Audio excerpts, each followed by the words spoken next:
Estado actual de la fiscalidad en España.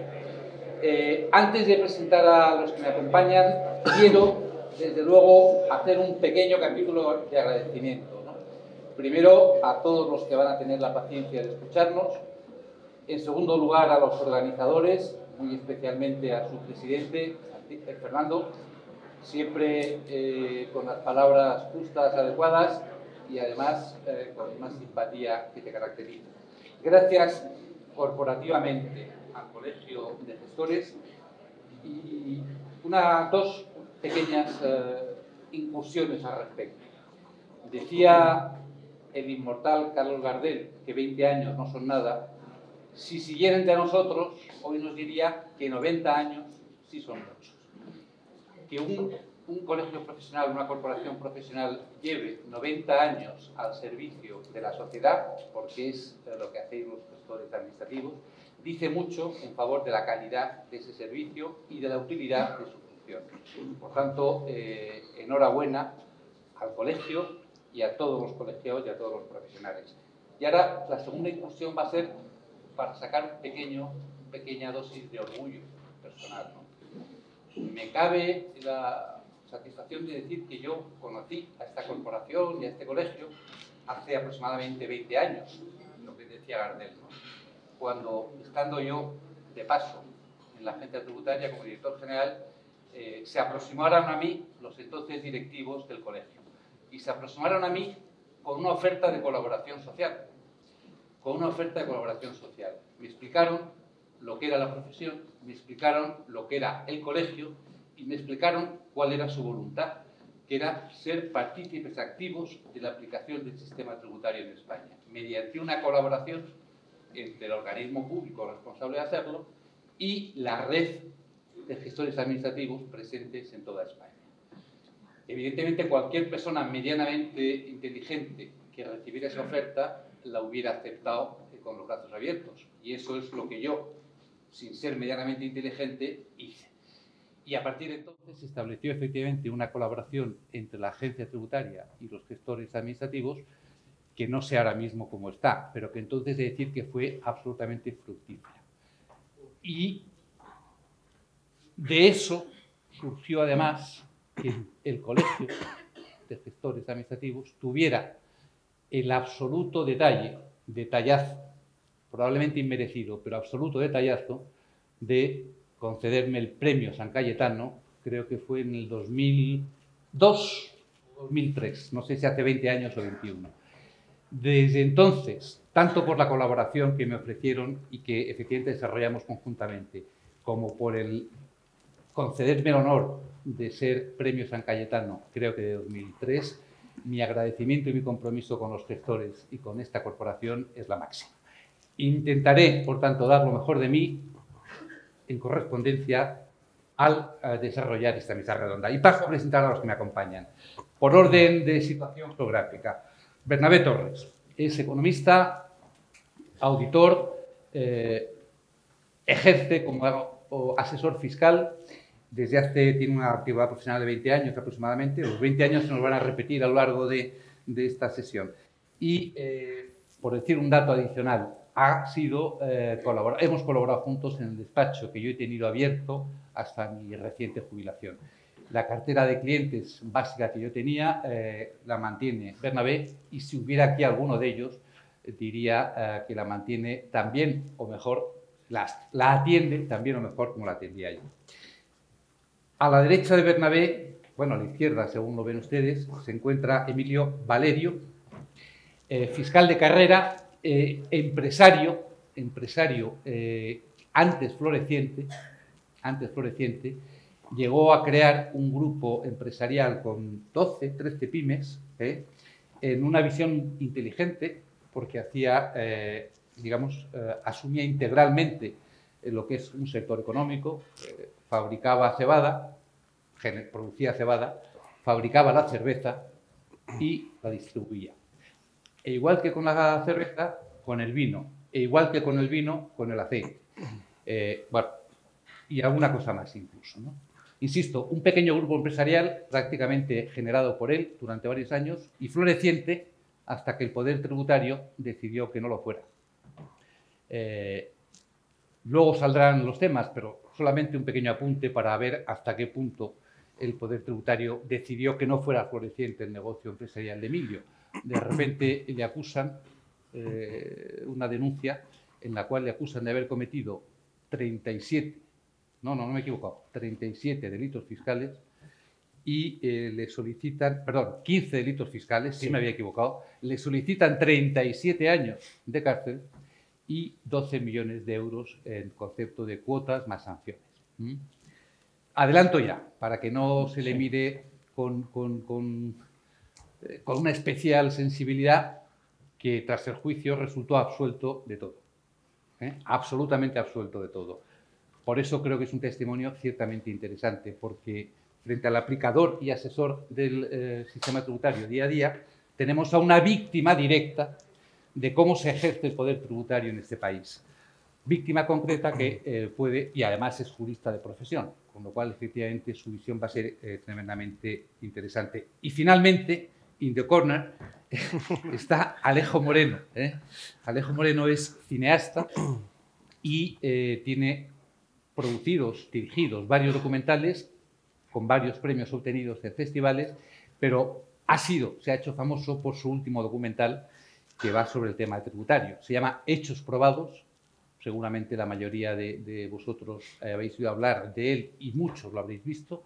Hechos Probados, para aquellos que no lo hayan visto o no lo hayan oído hablar de él, Hechos Probados es un magnífico documental en el que se analiza con un rigor ciertamente elevado, en el que Alejo ha conseguido los testimonios de veintitantos expertos en derecho tributario. Se analiza el caso de un empresario que también tenía un negocio floreciente en este país, Agapito García, hasta que el Poder Tributario decidió que dejara de serlo. Por tanto, es un testimonio también interesante. Pero es que además Alejo concienció a partir de entonces por lo que era la realidad fiscal en este país. Está haciendo una segunda parte de Hechos Probados, que se llama Hechos Probados 2.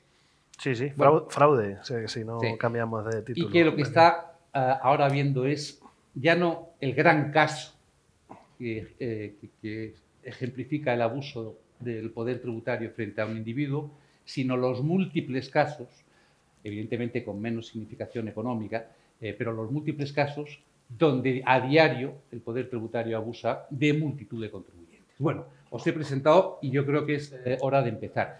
Yo les he propuesto a los participantes que vamos a intentar estructurar nuestro debate en tres grandes bloques, ¿no?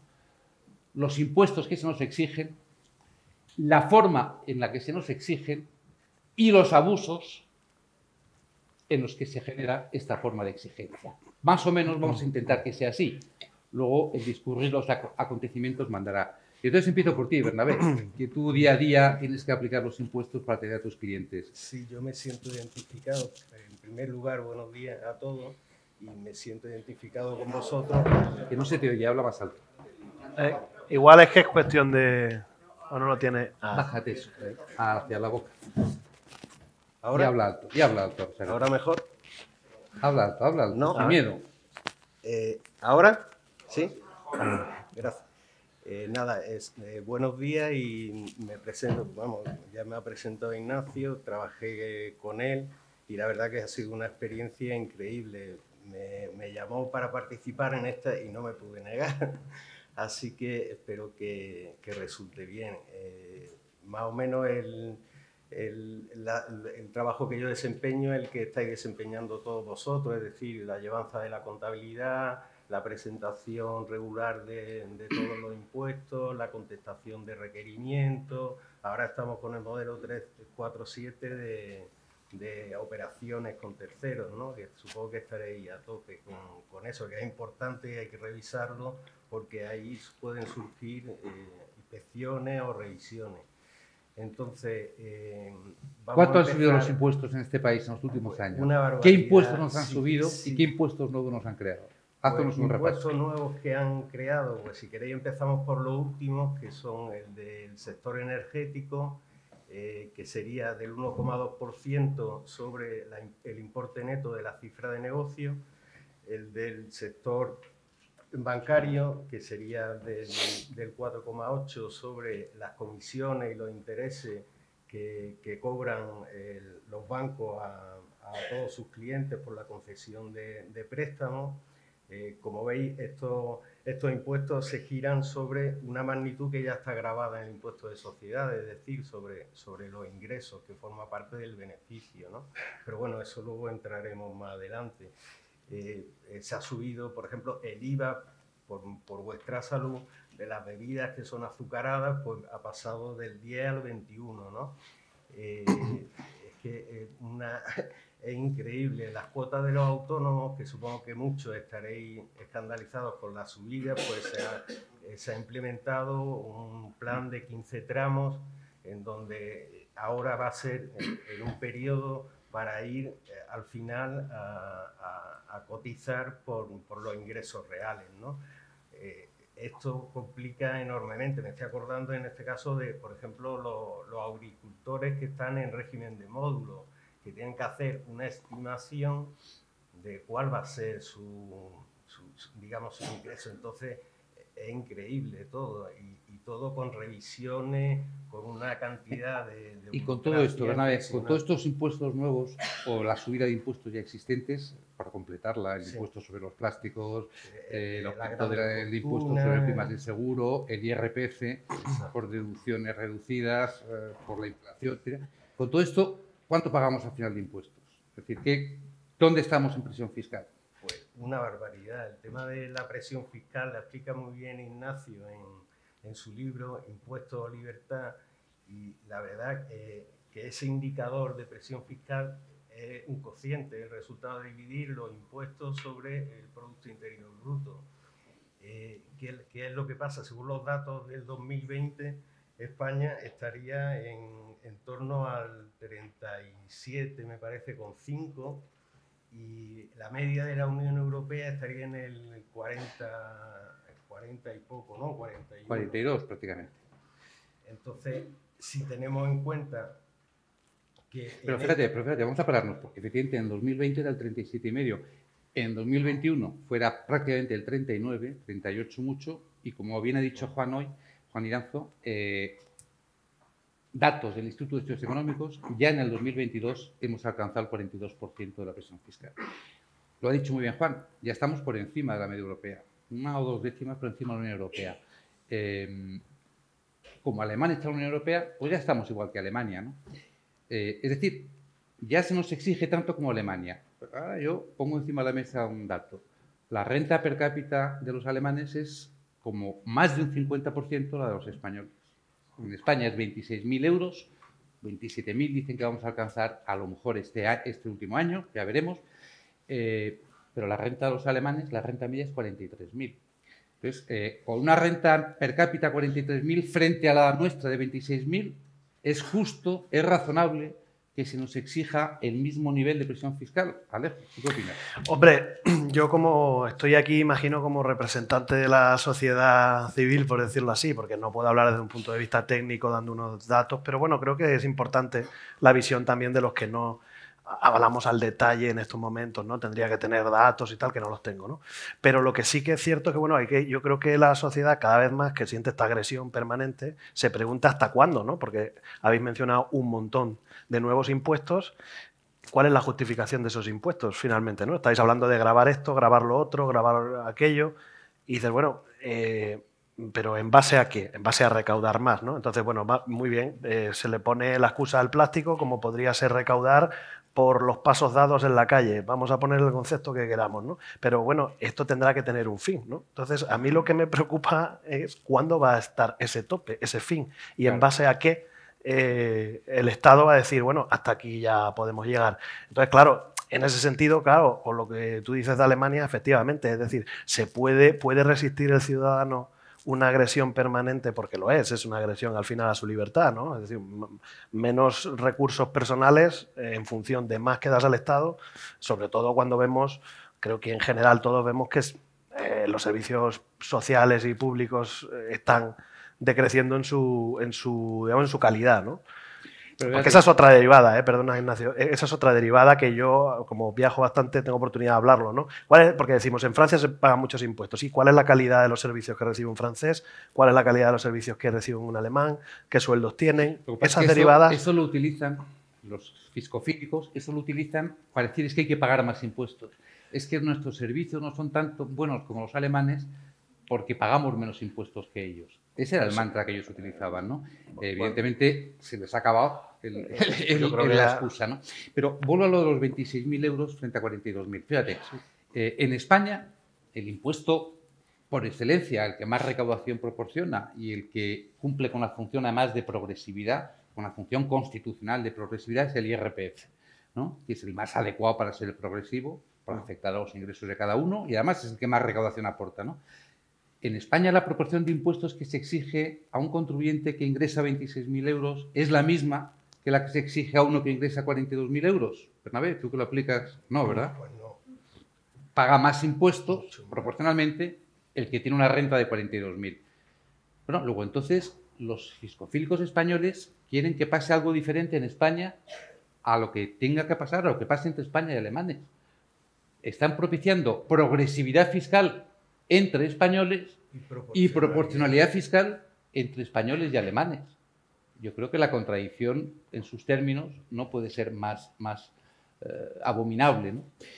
Pero fijaros, en mi opinión, es que en los últimos tiempos, además de una exigencia fiscal creciente, para mí súper excesiva, pero además creciente, como decía además Alejo, con la incertidumbre de cuál es el final, nos encontramos, en mi opinión, con dos temas que agravan la situación del contribuyente español. Uno, que junto a la exigencia material del pago del impuesto, el nivel de exigencia formal, el nivel de exigencia de obligaciones de carácter formal que hay que cumplir es abrumador. Y dos, que, en mi opinión, la calidad legislativa de las normas fiscales cada vez es menor. Yo creo que son dos temas que merece la pena que dediquemos 2 o 3 minutos a cada uno. Sobre el volumen de obligaciones formales. Son cuantiosas, aparte con múltiples administraciones, como todos sabéis, y luego el marco que regula eso está poco claro, hay muchas cosas que se dejan al azar y siempre la carga de la prueba en el contribuyente, o sea, es una situación, la verdad, bastante lamentable. Un autónomo, una micropyme, le supone una carga administrativa asumible. Una carga, sobre todo cuando se inicia en esta empresa o quieren montar un negocio, que son totalmente inasumibles, porque dice, bueno, los subcontratos, pero claro, tiene un coste, nosotros, yo no vamos a trabajar gratis, eso requiere una hora de trabajo, requiere estudiar bien el caso, sentarse con él, pero claro, esos negocios al principio no se pueden permitir este tipo de... Diríamos entonces, concluyo de tu intervención, que el hecho fiscal es una rémora para el nacimiento de nuevas empresas. Totalmente, perjudica enormemente el crecimiento económico, básicamente en las empresas. Sobre todo en el desarrollo, crecimiento y desarrollo de pequeñas empresas. Por tanto, sí, como nos ha dicho el presidente, la pequeña empresa es la que genera el 90%, 80 o 90% del empleo en España, digamos que también está perjudicando la creación. Emilio, he hablado de la calidad de las leyes tributarias y yo me he atrevido a decir, sin ser jurista como tú, que está descendiendo. Tú que sí eres jurista. Vamos a ver. Yo, Ignacio, lo sé en primer lugar por mi proceso, porque antes nunca había estado en el derecho tributario. Me parece apasionante lo malo que es nuestro derecho tributario. Sinceramente, ¿es malo? Vamos a ver. Es malo en las leyes, ni ejecutividad, ni muchísimas otras cosas. Es malo en las presunciones. Y es malo en los cabrones que lo aplican. Porque yo me he dado cuenta en mi caso que había gente que funcionaba en el mundo de la fiscalía, ni la policía, ni nadie funciona así. Estos funcionan. Y van incluso por una pasta que es perverso que se les da, en cierto sentido. Pero eso no es el mayor problema.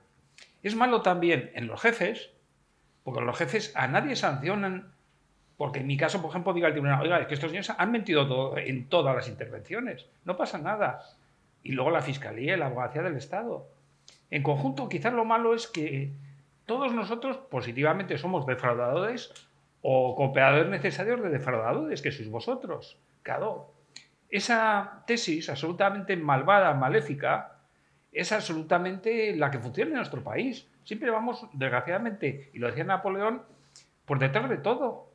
Sigamos pensando, en realidad, yo en mi caso, como muchos otros, me asimilo a la España vaciada, a la pequeña empresa que intenta sobrevivir en un contexto muy complejo. Nosotros no somos defraudadores, somos creadores de riqueza.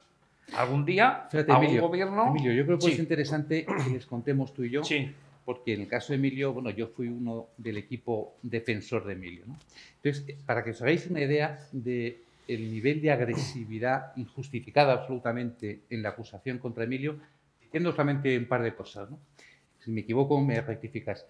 Antes he dicho que él, para hacer generación de cebada, producción de cebada, producción de cerveza y distribución, construyó una fábrica de cerveza y construyó una almazara, se dice así, ¿no? Sí, un para el Trojal aceite. en el norte, una almazara. Y tenía sí. una bodega de vino, todo eso Sí. construido por él. Vale, entonces, entre otras cosas, lo consiguió con subvenciones del gobierno de Navarra, que subvencionaba la construcción de edificios para generar vinculados a la actividad empresarial. Y evidentemente el gobierno navarro, para otorgar las subvenciones, comprueba que las construcciones se han hecho. ¿Vale? Entonces, tuvo la subvención concedida y cobrada tras el examen por parte del gobierno navarro. Entonces llega la Inspección de Hacienda y dice que todas las facturas vinculadas a la construcción de sus edificios son falsas. Todas las facturas son falsas. Y por tanto, toda la deducción del IVA que habían hecho las empresas constructoras de la fábrica de cerveza, de la bodega y de la almazara son falsas. Y que, por tanto, ahí hay un fraude de IVA espectacular por generación de facturas falsas. Los edificios existían. El gobierno de Navarra lo comprobó a la hora de pagar la subvención. Sin embargo, la Inspección de Hacienda mantiene que son falsas. Y le quita todo el IVA, y ahí surge, efectivamente, el importe a pagar. Y los 15 delitos fiscales y los años de cárcel. Curiosamente, la Inspección de Hacienda, para los mismos ejercicios, comprueba el impuesto sobre sociedades. Y ahí acepta como buenas todas las facturas. Todas. Es acojonante. Cabe mayor barbaridad. Cabe mayor barbaridad de que una misma factura para un mismo inspector de Hacienda sea falsa a efectos del IVA, falsa, ¿eh? No es que dijera que no cumplía un requisito tal, que en el ámbito penal no hubiera servido eso, ¿eh? Que era falsa la factura porque no había la construcción a efectos de IVA, pero que a sociedades se admita la inversión, la deducción de la amortización, etc. Es posible. Y que la Inspección de Hacienda diga que no existen esos edificios por los cuales el gobierno de Navarro ha pagado una subvención. Bueno, cuento lo más espectacular de la acusación. Evidentemente, conseguimos demostrarle al juez que era falsa. Y ahí la solución completa de todo. Pero ¿cuántos años has tenido Bueno, pues... tu patrimonio embargado, tus cuentas bloqueadas? Bueno, la verdad que para Ignacio fue un caso relativamente sencillo, porque es que era muy sencillo. Vaya, hombre, Pero me claro, está quitando méritos. es Me está verdad. quitando los méritos. O sea, no le quitó méritos porque habló muy bien. Pero claro, para el tribunal, y fue muy importante lo que dijo Ignacio, pero también es importante que, claro, ¿cómo le piden a un tío normal, que desgraciadamente no tenía la fortuna en las Islas Caimán, 39 años? Por diciendo simplemente que los edificios no estaban. Pero claro, eso es una estupidez, una chorrada tan grande, que desgraciadamente muchas veces les vale lo contencioso. Es lo que me preocupa a mí de esto. Yo, en el material, estaban todos los edificios, pero claro... Patrimonio embargado. Sí. Eso es lo que me interesa ver ahora. ¿Cómo te bloquearon Sí, bueno, tu vida desde y el el primer desarrollo día, de tu actividad empresarial? Yo tenía 60 trabajadores, ahora tengo 40, 35, me está costando un poco mantenerles. Pero claro, de golpe todo embargado. Y luego, además, hacen cosas muy simbólicas. El día de Navidad, el día anterior, todos los periódicos de Navarra me ponían a parir. Una cosa que yo entiendo que tiene que ser pues algún ritual extraño, no lo sé, ¿no? Pero claro, lo que os quería decir, vamos a ver, ¿cómo se consigue pedirle a uno 39 años, pues sumando todas las inversiones, todas las propiedades? Pero dices, ¿cómo lo consiguen sin nada material? Y ahí está vuestro punto. Yo no tenía un gestor y a veces me retrasaba en el IVA un día, dos, ya sabéis la famosa, si es el 30, si es el 31, me retrasaba a veces en sociedades. Por eso me han pedido 39 años, lo cual indica que en nuestro país lo formal es ya de una relevancia que sirve para que todos estos... Bueno, pero fíjate, a lo que vamos. Sí. 6 años el patrimonio bloqueado, 6 años las cuentas embargadas, 6 años de la incertidumbre de que te están pidiendo lo que te estaban pidiendo, 6 años de gastos en defensa, abogado, procurador, peritos, etc. y 6 años de estigmatización social. Sí. Fíjate, Que además en Alemania, por ejemplo, a la los acusación, embargos... a la acusación que acabó sí. siendo absolutamente infundada, de ahí la absolución completa, se suma de forma absolutamente acrítica el servicio de letrados de los abogados del Estado. En este caso, el Servicio Jurídico del Gobierno de Navarra. De forma absolutamente acrítica. Suscriben de la primera palabra a la última la acusación de la Inspección de Hacienda, que tenía la fundamentación y solvencia que demostró con ese ejemplo. Y después la Fiscalía suscribe absolutamente, de forma crítica, la acusación con la falta de solvencia y fundamentación que acabo de referirme. Es decir, que en este país creemos que hay garantías, porque, hombre, la Inspección de Hacienda es seria, es formal, tal. Pero bueno, si la Inspección de Hacienda se pasa, no te preocupes, que luego llegará el Servicio Jurídico del Estado, que cumplirá con su función. Ya. Y no te preocupes, que luego llegará la Fiscalía, que cumplirá con su función. Me lo vais a perdonar. Bueno, iba a decir los cojones. No, no lo voy a decir así. Me cachis en 10. ¿Qué garantías hay, en este caso para Emilio, cuando ante una acusación infundada y con la barbaridad técnica y material que he dicho, ni la abogacía del Estado ni la Fiscalía son capaces de hacer un mínimo cuestionamiento de la acusación? No la he traído, se me ha olvidado, pero se la voy a ofrecer al colegio porque quiere repartirla. La sentencia es ejemplar, porque pone en su sitio a la inspección, a los inspectores de Hacienda, los pone en su sitio, pero pone en su sitio al servicio jurídico y pone en su sitio a la Fiscalía. La sentencia es ejemplar. Ojalá siempre tuviéramos los contribuyentes españoles, cuando acudimos a los tribunales, el amparo judicial que encontraste en la audiencia navarra. Ojalá. Lamentablemente no es así y, como bien apuntaba él, el contenido es administrativo menos. Pero bueno... Ignacio, pero una pregunta. De esa sentencia tan ejemplar, que es verdad que se dan, y además su caso, por desgracia, lo estaba escuchando y me estaba poniendo nervioso. Porque, sí? porque es, sí, pero además es porque se parece tanto a tantos otros que he conocido. Es decir, que no eres una anomalía, por desgracia. No. Entonces, claro, esto es lo que aterroriza, porque bueno, que suceda en un sistema una anomalía puede suceder. Que nos suene a todos familiar, a todos los que estamos con el foco con esto, y si hubiera aquí, o si los hay, no sé, abogados fiscalistas, pues sabrían que lo que estoy diciendo es muy habitual, ¿no? Por eso, Hechos Probados se proyectó con la EDAF, que son abogados todos tributaristas y tal, porque todos reconocen lo que se ve en la pantalla, ¿no? Entonces, en ese tipo de sentencias, que es verdad que se leen y se dan, y uno dice, menos mal que existen jueces que estudian y dedican tiempo y hacen estas sentencias, porque son el único freno ante este poder tan arbitrario, pero ahora, derivado de esa sentencia, hombre, cabría ver si además a estos funcionarios van a tener algún tipo de... Sí, señor. Claro, ¿Qué responsabilidad tienen los inspectores que hicieron una denuncia falsa? Ninguna.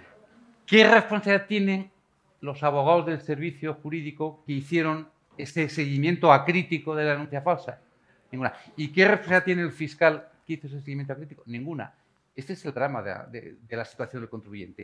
Y yo creo que la relación jurídica en España jurídico-tributaria entre contribuyente y Estado es un drama. Es decir, no cabe mayor desequilibrio jurídico entre las potestades de la Administración y los derechos cada vez menos del contribuyente. Pero yo creo que en el día a día de la empresa española, donde más se patentiza es en la ejecutividad de los actos de la inspección, de las liquidaciones de la inspección. El que sea ejecutiva de manera automática, por mucho que no se afirme cuando se recurre, yo creo que es un auténtico lacra para el pequeño empresario, para el autónomo. Sí, tú me contarás. Que es uno de los mayores problemas, porque hay casos que dice, bueno, se han declarado, efectivamente he declarado este IVA, no lo he pagado, oye, pues mira, recargo para el procedimiento. Pero hay casos que son de interpretación de la norma, porque no está clara, porque, oye, tú dices esto, pero yo digo esto, y yo tengo mis argumentos igual de válidos que los tuyos. Y vamos a ver quién nos dice quién es el que tiene razón. Entonces, en esos casos es que te arrollan. O sea, es un rodillo la administración, porque el tema de los aplazamientos, que lo habréis visto vosotros, es que ya se ha limitado, que ya hasta te dicen el escrito, está todo homogéneo. Es decir, es un escrito tipo que te contesta mediante una máquina que tú rellenas esto, tal, presente esto, presente lo otro. Oiga, es que yo le quiero explicar la situación de este caso concreto el problema que tiene para que usted lo conozca y me otorgue... Y de la suspensión ya ni hablamos. Y bueno, ¿Has conseguido alguna vez que la Administración Tributaria suspenda una liquidación porque tú le plantees las dificultades que pues genera bueno, el pequeño con empresario? garantía hipotecaria. Ah, bueno, ya, con- claro, sí, bien, con vale. Una serie de cosas. Pero suspensión por el hecho de, mire usted el problema que me genera, No, eso nunca, ¿verdad? Por tanto, ejecutividad indiscriminada, siempre, 100% de los casos, lo dice la ley. Rigidez en la concesión de aplazamientos y prácticamente no concesión de suspensiones, quiere decirse que lo que diga en una liquidación tributaria puede abortar, por no decir matar, a una empresa. Fijaros que luego, en la primera instancia, todavía administrativa, que son los tribunales económicos administrativos, el 50% de esas liquidaciones que han sido ejecutivas y que han podido, de hecho a veces han matado a una empresa, son anuladas. El propio Ministerio de Hacienda dice después, no, pero aquellas liquidaciones, una de cada 2 casos, están mal hechas, en definitiva son ilegales. Pero durante el tiempo, hasta que el económico administrativo se manifiesta, han pasado 2 años, 3, 4, porque ellos incumplen los plazos. Tienen un plazo de 1 año para contestar, pero lo incumplen. Claro, sí, puedes ir entonces al contencioso, pero eso ya es muy caro. Abogado, procurador, posible pago de tasas, con lo cual lo que hacemos el común de los contribuyentes es esperar a que el económico administrativo se manifieste. Y por tanto, aunque tengan un plazo, hay que esperar 2, 3, 4 o 5.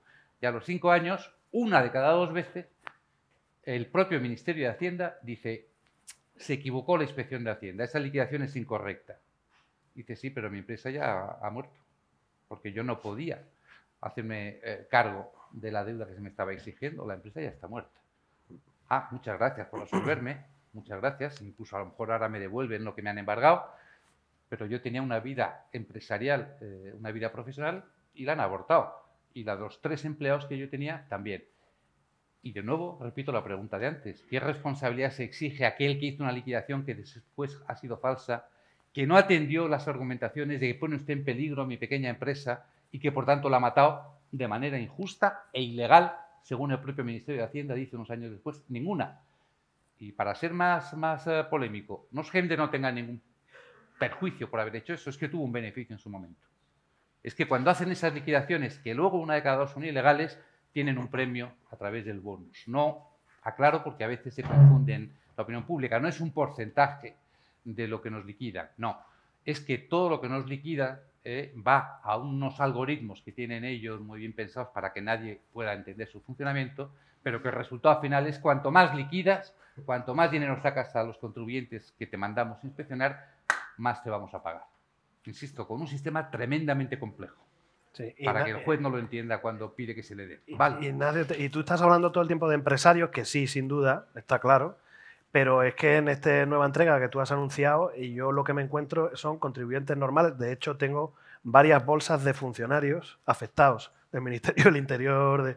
Es decir, encima, quiero decir que con todo lo grave que es eso, pues estamos hablando de gente que tiene una pistola, ahí lo dejo. No, pero gente que, claro... No, sí, o sea, a mí me parece muy atrevido, ¿eh? Es decir, no, porque podría contar los casos de terror, es decir, casos donde un guardia civil, vamos, en el documental se va a mencionar, no sale él diciéndolo porque no puede, pero entrega su arma al superior porque ve todos los días al delegado de Hacienda pasar por delante de su casa. Claro, es que estamos hablando de casos, porque antes ha dicho, bueno, es menor depende de la proporción de tu economía. Si te están pidiendo 25.000 euros a un funcionario que gana 35, bueno, le están machacando vivo, ¿no? Entonces yo me estoy topando con esos casos donde hay un automatismo, además, en estas liquidaciones que se mandan a discreción y que muchas veces es que, bueno, te las lees y dices, joder, es que no está ni jurídicamente bien fundamentado, ¿no? Entonces dices, algo tan mal hecho, digamos, desde el punto de vista formal incluso, prevalece durante mucho tiempo hasta que efectivamente alguien lo tumba y tal. Pero bueno, a ti te han tenido, como tú explicabas muy bien, bueno, pues tu vida... Pues yo he visto casos de divorcios, porque además algo habrás hecho, esto es porque tú no te prestas atención, porque no sé qué, los he testimoniado, he visto casos de gente que quería mandar a sus hijos al extranjero, no ha podido porque tenía todo, bueno, tenía que pagar pedir una aval al banco para hacer frente al requerimiento de Hacienda, etcétera, etcétera, etcétera, ¿no? Entonces, bueno, digo, bueno, esto es una barbaridad, porque es que vivimos en un país que a efectos prácticos, como te cruces con este poder autoritario, es como si vivieras en una dictadura, es decir, prevalece mi criterio, que además no se sujeta a la ley, porque si se sujetara a la ley uno podría decir, pues yo no estoy de acuerdo, pues yo no, pero cuando son casos flagrantes, porque me los topo. O sea, no cosas... Hay cosas que son discutibles. No, estoy hablando de casos que ya es que no son discutibles. Es que el propio planteamiento es que no te puedes creer que la persona que ha emitido ese requerimiento se lo crea. O sea, eso es hasta ese nivel de gravedad, ¿no? Evidente que frente a los casos muy significativos, hay un montón de casos que personalmente son muy significativos también, aunque resulten menos llamativos, ¿no? Nos quedan unos minutos solo, muy pocos. Entonces, yo voy a decir una cosa y os dejo que cada cual de vosotros digáis otra, muy rápido. No, como hemos hablado mucho de la ejecutividad como el gran problema que se enfrenta al contribuyente español, la quitamos. La ejecutividad se basa en la presunción de veracidad de los actos de la administración. La quitamos. Se me dice, es una barbaridad, en todos los países existe, sí, es verdad. ¿Existe en España en otros ámbitos? Sí. La Guardia Civil te multa y de tráfico y evidentemente eso tiene presunción de veracidad. Claro, pero la multa mayor que te pueden poner, pues saltarte un ceda al paso, no sé, serán 80 euros, 100, 50. No es lo mismo que se presuma la veracidad de una infracción de 80, 50, 40 euros a que de repente se dé presunción de veracidad a los 11 millones que le pedían a Emilio, ¿no? Quitamos, por tanto, la presunción de veracidad y, por tanto, la ejecutividad de todos los actos de la Administración tributaria. Probablemente sería un exceso y probablemente correría mucho peligro el déficit público español, no nos engañemos, ¿no? Pero yo creo que hay una solución intermedia e inteligente. La cuento en 2 minutos, rápidamente, o la propongo. Vamos a ver. Tiene que ser discriminando y diferenciando según las situaciones. Cuando un empresario retiene a sus trabajadores, el IRPF, lo declara en los modelos correspondientes a la agencia tributaria y después no ingresa, por mucho que él haga un recurso después y no se afirme la deuda, es evidente que los hechos los ha declarado él mismo. Por tanto, yo creo que ahí, evidentemente, la ejecutividad, la presunción de veracidad y la ejecutividad, yo la acepto sin ningún problema. Luego, si el contribuyente tiene problemas, habría que dar un aplazamiento, claro que sí, pero la ejecutividad es innegable, ¿no? Y quien dice eso vale para casos de IVA, donde el propio contribuyente declara que ha repercutido un IVA y demás. Ahora bien, cuando lo que se discute es si se cumplían o no todos los requisitos que dan derecho a la deducción por reinversión, ahí no se discute un hecho, sino una apreciación del cumplimiento de los requisitos, por cierto, múltiples, complejos y estrafalarios, que se exigen para aplicar esa deducción. ¿Tiene sentido ahí que prevalezca la opinión de un funcionario que además obtiene un premio por decir que no hay derecho a la deducción frente a la opinión del contribuyente? ¿Tiene sentido que eso ocurra así? En mi opinión, no. Por tanto, la ejecutividad, la presunción de veracidad de ejecutividad debería tener un tratamiento diferenciado según los casos, y he puesto 2 ejemplos que parecen bastante evidentes. Yo con esto acabo y os doy el paso a los 3 rápidamente, por si queréis concluir con algún mensaje, reflexión, chiste, broma o insulto a la agencia tributaria. En la línea que ha comentado Ignacio, que es una pérdida de libertad la que se está viviendo en este país absoluta.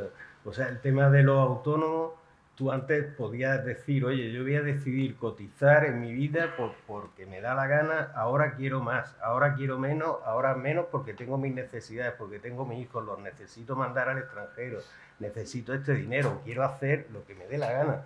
Ahora no, ahora te dicen, oiga, usted no puede elegir cómo va a ser su jubilación.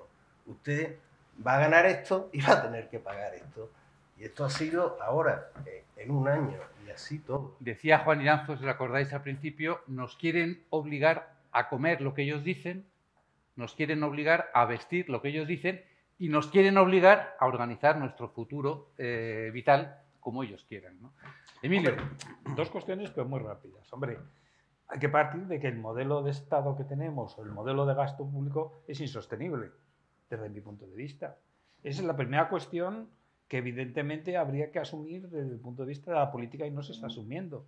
Y la segunda, que es muy claro, el sistema es tan deficiente por tantas cosas, es tan obsoleto por otras, es tan poco preparado para los contenciosos, para los penales, que evidentemente algún día alguien tendría que plantearse hacer de verdad, retrabajar en el estatuto del contribuyente, por ejemplo, en este contexto. Imagínate que en esta primera fila tienes a los inspectores de Hacienda que te acusaron, al abogado que te acusó y al fiscal que te asumió la tal.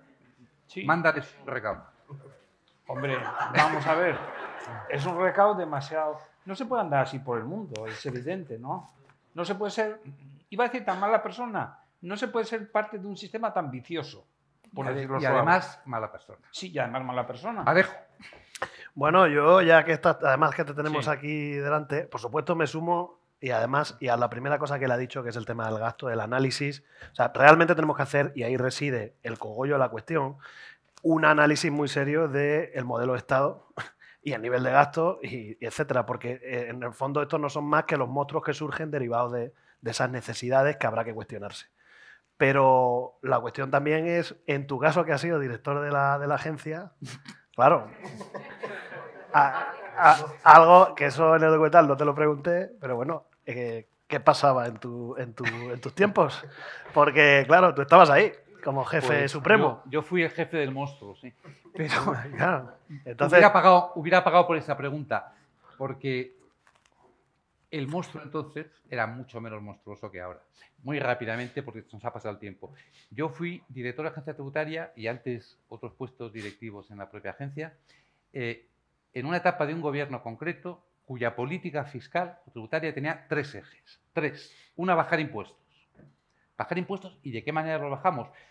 No sé si os recordáis, a lo mejor algunos sois jóvenes, pero en el año 98 se hizo la rebaja del IRPF que supuso como media bajar un 12% al conjunto de los contribuyentes españoles. Un 12%, ¿eh? No es broma. Luego, si queréis, porque no quiero consumir más tiempo, en el pasillo, en el café o en la comida os cuento cómo está calculado ese 12%, FETEN, lo garantizo. 2. Era un gobierno cuyo segundo eje era la defensa de los derechos de los contribuyentes. Y, de hecho, la primera ley que aprobó fue la Ley de Derechos y Garantías de los Contribuyentes.